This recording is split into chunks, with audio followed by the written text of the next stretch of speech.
Hello, I'm Jill Tipping, and joining us today is Judy Hess, CEO of Copperleaf.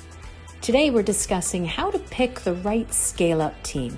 Judy, what's worked for you in recruiting senior leaders? You're really looking for that bright, motivated person who's able to process a lot of things, as opposed to someone who has the experience you're looking for. I think that's really, really important. Actually, I use that in every hire all the time. If the person doesn't have exactly the background that I'm looking for, doesn't know my market, doesn't know anything about it, I'm not worried about that so much.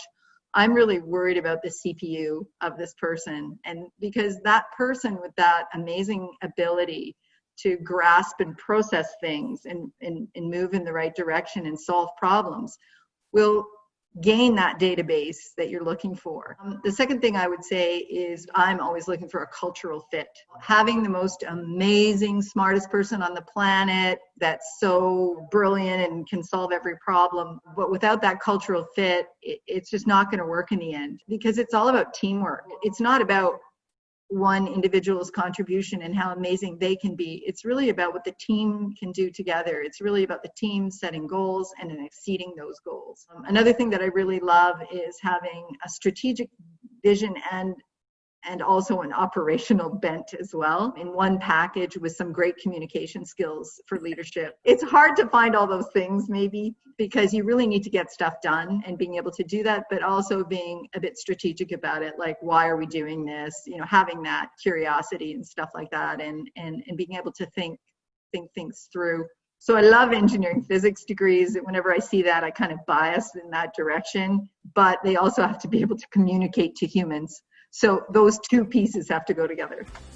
When it doesn't work out with a leader, how do you know it's time to part ways, to build yourself the right scale-up team? I don't like to leave things that aren't working for long. I will caution that by saying, when you have a position and you have a position description, and then you have a candidate that fills that position description, and I think something you have to think about is that person is going to have strengths and weaknesses, and that position needs to be flexible to accommodate those strengths and weaknesses. So one thing you might want to think about is, if I really understand what this person is great at, is this position really accentuating that? Or do I need to adjust this position a bit to accentuate those things that are strengths? Because we all have strengths and weaknesses, and we're trying to create that team that balances everything in our leadership group. I also talk a bit about, that means you get the person on the right seat in the bus. But, you have all these seats on the bus, and you get that person in the right seat, and now they can really be successful. But if you can't figure that out, and you've tried, and if there are no seats on the bus for that person and you made a mistake, it's great to fail fast if possible, but